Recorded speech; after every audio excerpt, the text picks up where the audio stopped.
You will hear a number of different recordings, and you have to answer questions on what you hear. There'll be time for you to read the instructions and questions, and you have a chance to check your work. All the recordings will be played only once. The test is in 4 sections. At the end of the test, you will be given 10 minutes to transfer your answers to your answer sheet. Now turn to Section 1. Section 1. You will hear a conversation between a sociology student who is doing research on the town's new community centre and a resident. First, you have some time to look at questions 1 to 5.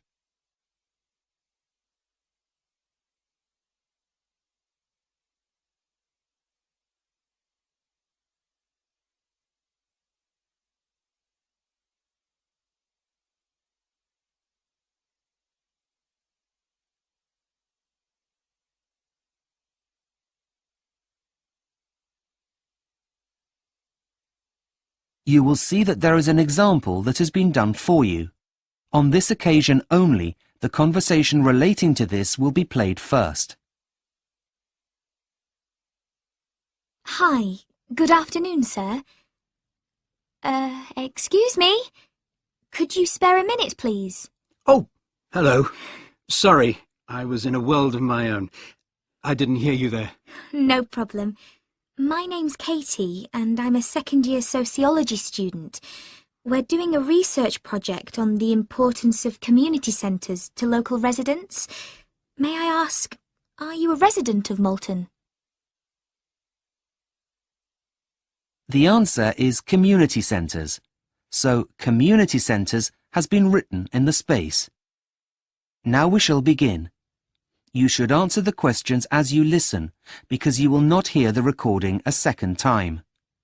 Listen carefully and answer questions 1 to 5. Hi, good afternoon, sir. Excuse me? Could you spare a minute, please? Oh, hello. Sorry, I was in a world of my own. I didn't hear you there. No problem. My name's Katie, and I'm a second-year sociology student.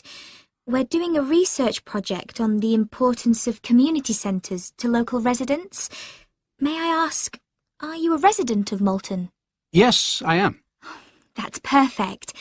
Would you mind answering some questions about the facilities you use? It won't take very long. Of course. I'd be happy to answer any questions you have.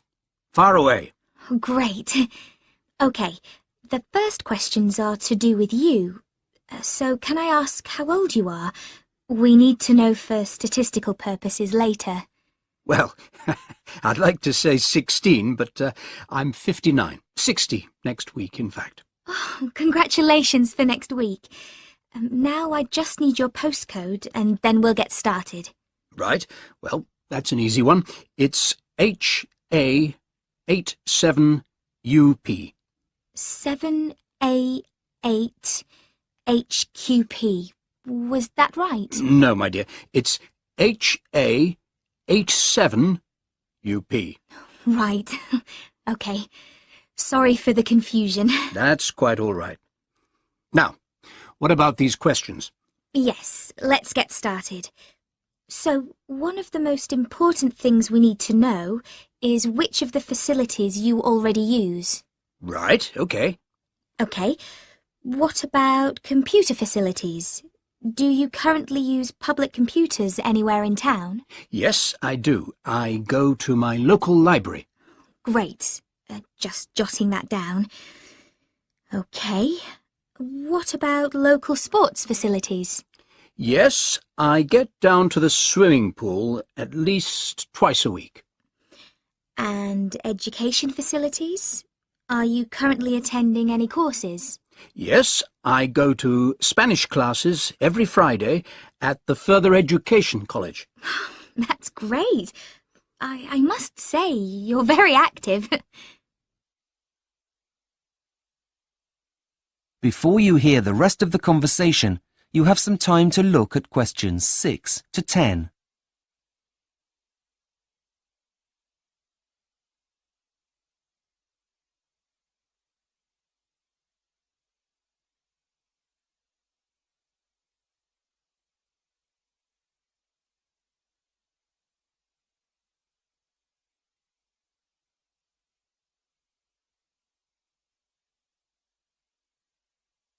Now listen and answer questions 6 to 10.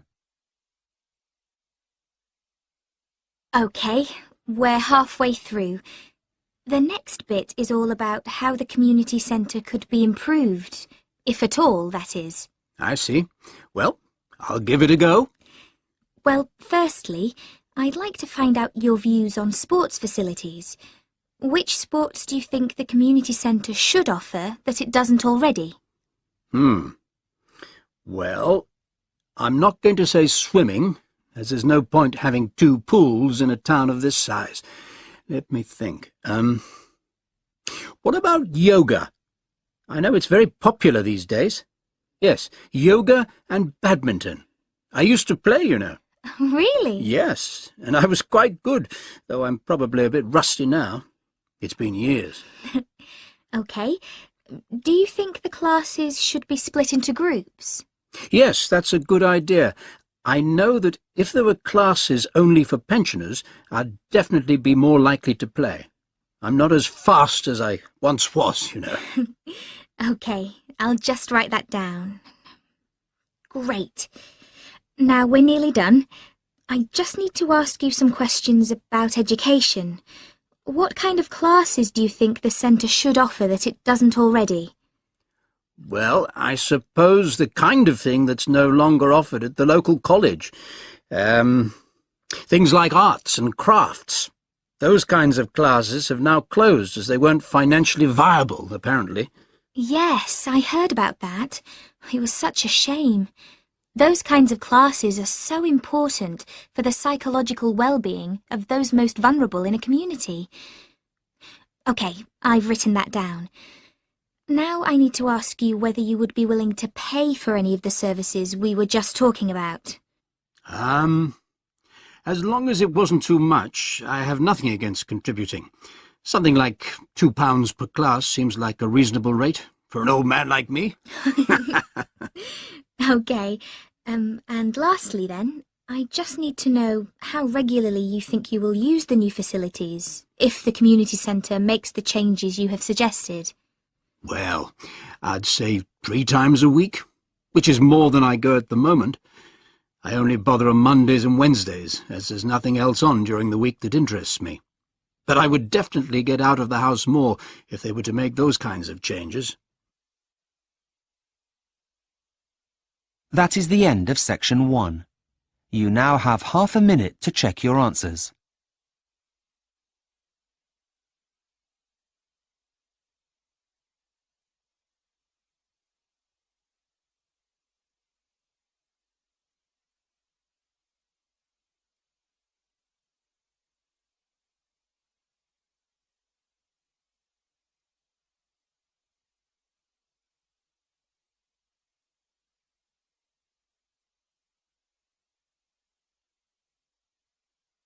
Section 2. You will hear an audio tour for Hampstead in the City of London. First, you have some time to look at questions 11 to 15.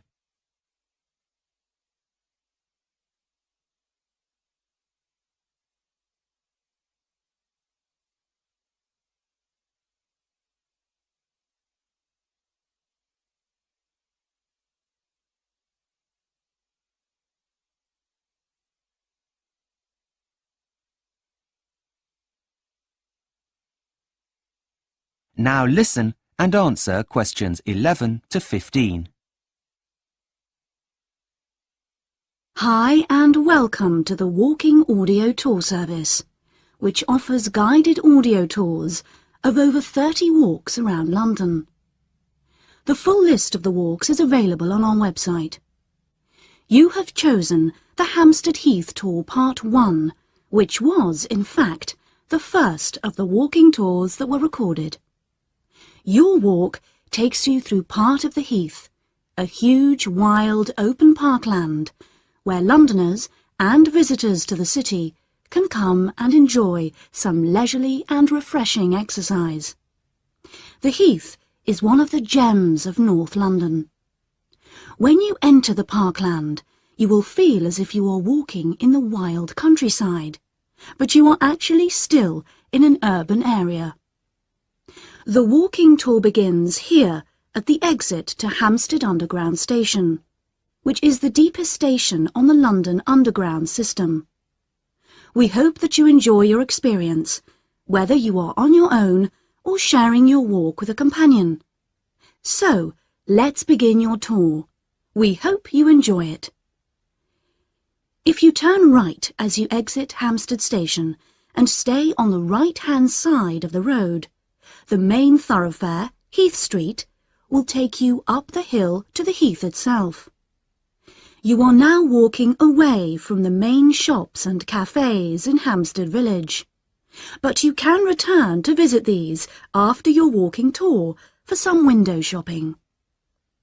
The village is busy during the daytime and the evenings. Now back to Heath Street. As the road winds northwards up Heath Street, you will pass some shops and restaurants on your way to the heath. When you reach the top, the first part of the heath that you will see on your right is the Vale of the Heath, which has some spectacular houses built on the heath itself beside a large pond. If you go along a little further, you will come to a fork in the road, where one road, North End Way, turns to the left and goes northwest away from the heath, and on your right is Spaniards Road, which turns northeast, cutting through the parkland. Walk along this latter road a little way and look for the first opening on your right, where a path leads you down into the wild parkland. As you descend along the pathway, you will find that the noise of the busy road that is just on your left disappears completely. You might want to take off your headphones to enjoy the delight of the sounds of the parkland. Don't imagine that there is only silence. There is the noise of the trees and the wildlife that lives there. As you walk along the path, you will come across several paths coming from the right to join the path that you are on. But keep going until you come to the first fork in the path. Now take the path that goes to your left, which will bring you shortly to the open spaces around Kenwood House.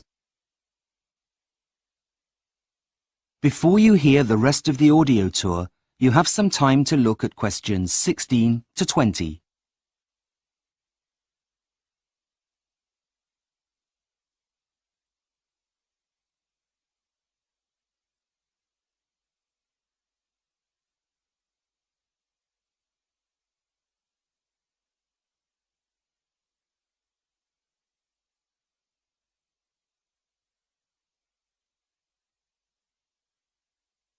Now listen and answer questions 16 to 20.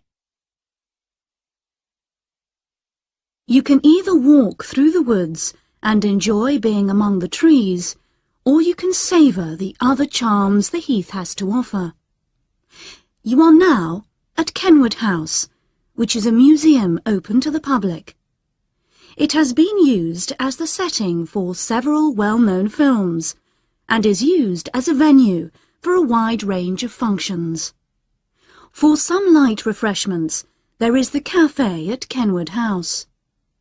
Below Kenwood House itself, you can see the grassy slopes, which are an ideal place for picnics, and for children to run around and play games. Just beyond this picnic area is an open-air stage where music concerts are held in the summer months.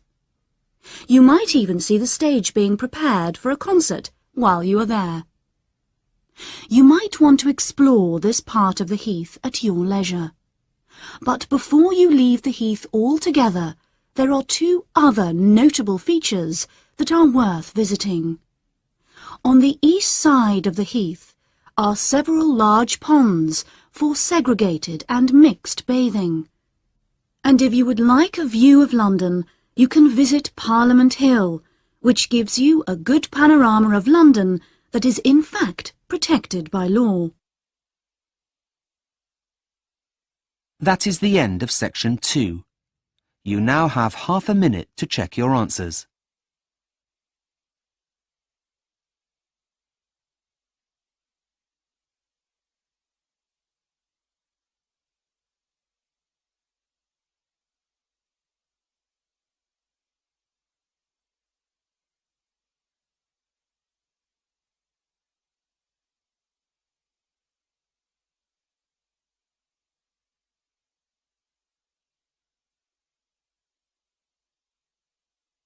Section 3. You will hear a tutor talking to a student about a case study.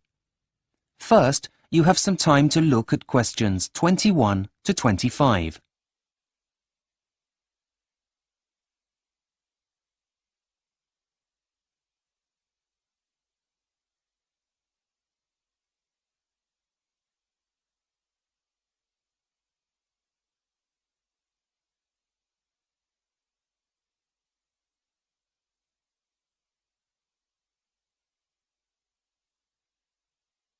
Now listen carefully and answer questions 21 to 25. Hi, am I bothering you? Is it okay to see you now? Hi, Jack. No bother. Please come in. As you're a tutor this year, it's my responsibility to oversee your assignments. Now, where are my notes? Oh, yes, here they are. Okay. I see that we were going to look at your case study on the challenges of urban planning in the 21st century and how to make it as green as possible. How's it all going? Actually, I'm pretty happy with it. Can I talk you through it to make sure I'm on the right track? Of course, please do. I'll stop you if I have any questions. Okay. Well, I started by giving an overview of what green urban planning has been up until now. Firstly, there's the idea of a green belt. This is the one that everyone's heard of. But I found that while it was successful for a short time and in limited cases, it grossly oversimplified things. Well, that's a good and practical start. What else did you look at? I hope that you also considered the idea of decentralization. Yes, that was really interesting, as although there were no objections to it, and it looked good on paper, it just didn't work in practice. Yes, a conundrum indeed. However, I think you'll find that there are many fads that come and go in this area. It isn't the first, and it won't be the last to simply disappear off the face of the planet. Well, this is all very good so far. What did you look at next? I then researched the 1960s fad of building new towns on new sites, but I found that although there are isolated cases of success, they tended to cost too much time and money to build. Keeping to that theme, have you considered the idea of brownfield sites? That is, sites that previously had another use, being converted into residential areas. Like the idea of buildings that were once banks being turned into restaurants, that kind of thing. Yeah, that's right. No, I hadn't thought of that. Well, I'd say it's a pretty important option in most urban areas today. Even though there have been issues with safety, if the land were contaminated in any way, at least it tends to attract no objections from local residents. Okay, thanks. I'll make sure I put that in. Anything else? Well, I'm not sure about this last one, but I thought the idea of pedestrianizing central areas was an interesting concept. Do you think it's valid here? Well, it's certainly not a bad idea. The only thing is that it would probably intensify the problem of congestion in inner city areas and would disrupt local residents' sleep if the construction work were to happen during the night. The use of loud excavators to repave the area would be inevitable. Yes, I take your point. But in some older cities, I think it's one of the few viable options. Well, as long as you state that, then it can definitely be included. Before you hear the rest of the conversation, you have some time to look at questions 26 to 30.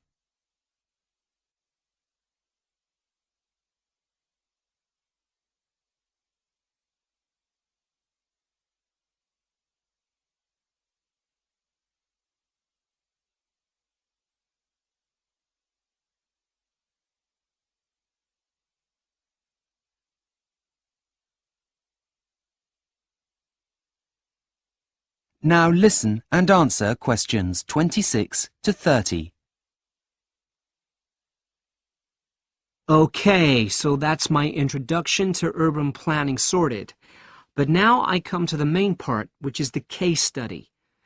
It was really difficult to choose, as there are so many good examples. But in the end, I settled on Curitiba, which is the capital of the South Brazilian state of Paraná.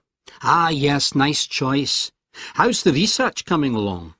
Well, to be honest, I'm finding the amount of material a bit too much. There's such a diverse range of statistics that it makes it almost impossible to be selective.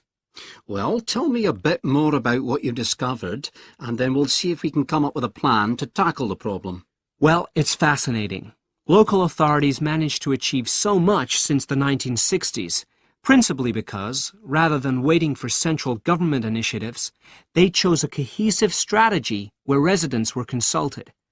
Then they took their ideas and implemented them into local government planning to come up with a plan everybody was happy with. Aha! A bottom-up approach. Do go on. Well, the transport system is a real example of the town's eco-friendly image.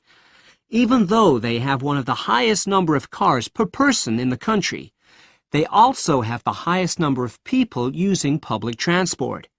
This is because poor and elderly residents are able to benefit from a social fare that allows them to use the system for less. This has led to low levels of pollution, which also encourages citizens to use bicycles more. Well, that's really impressive, Jack. Well done. But I do have some suggestions to help you with finalising your case study. Please. If you're going to prove Curitiba's success, you need to refer to specifics. You mentioned pedestrian-only areas in your introduction. How about that? Yes, okay. And what about the amount of parking for all of those cars? I didn't come across that in my research, but I can look it up. Yeah, I think it's important. And what about considering where people live in relation to their place of work?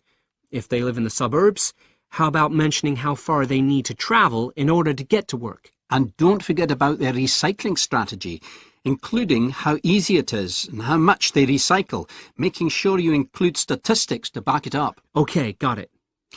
All in all, Jack, you've really done your homework, and I very much look forward to receiving your final draft. Thanks, Professor. You've been a great help. That is the end of section 3. You now have half a minute to check your answers.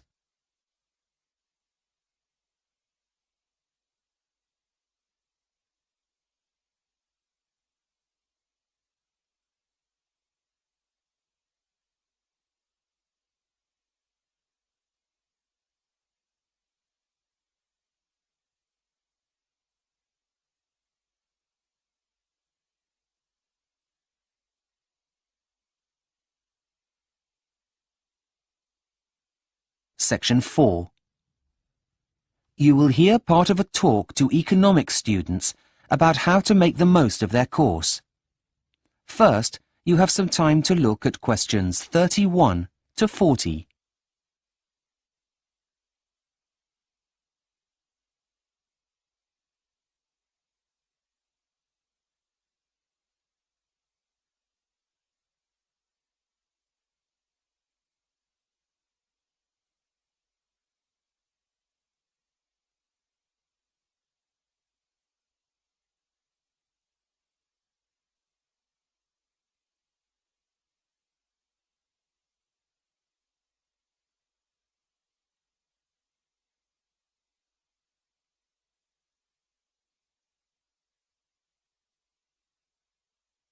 Now listen carefully and answer questions 31 to 40. Good morning, everyone, and welcome to the Stanley University School of Economics. I will be one of your lecturers on the course, and my name is Professor Whitefield. Before the academic year really gets underway, I would like to take you through some of what you can expect and to give you some general course information. Firstly, you'll be attending lectures during which you will receive information about economics and the priorities that you will need to focus on. The lectures will provide you with information about the subject in a relatively condensed format. In addition, they should also provide a suitable framework for further study. Typically, this is also the first time that students get the chance to meet a researcher at the forefront of the discipline. Traditionally, lectures are seen as an essential part of the learning culture for higher education, in which undergraduate study is viewed as an induction into academic discipline and a way of viewing the world. However, although all I have said until now is true, every year undergraduate students experience problems with the techniques used in lectures. Being forewarned will hopefully help you with adjusting to these issues. The first problem is that there is little opportunity for the development of student understanding. That is, if you misunderstand something, there is no immediate opportunity to ask. Secondly, when newer teaching approaches are used, such as problem solving, learning outcomes are improved. However, these will still not replace the validity of listening and learning from an expert.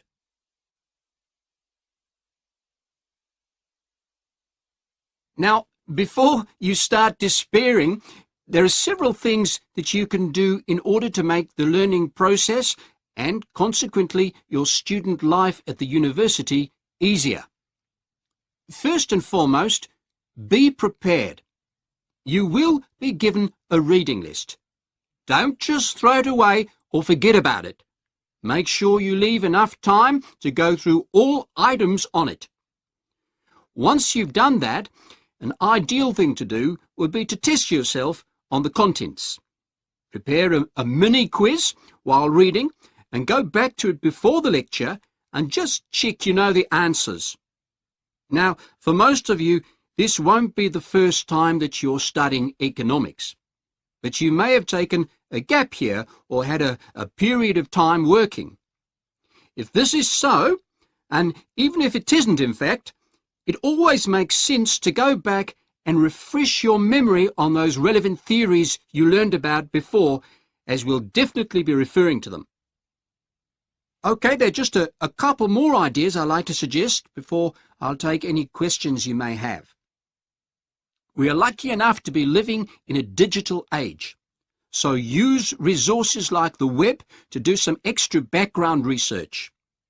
There's no shortage of information nowadays, but just be sure that you're using reliable resources. Finally, and this is an important one, make sure you discuss ideas with your peers. They're in the same boat as you are after all, and you'll probably find that it helps make your learning more memorable. All in all, take charge of your learning and you'll find that you succeed. Now, do you have any questions before we go on to the next? That is the end of section 4. You now have half a minute to check your answers.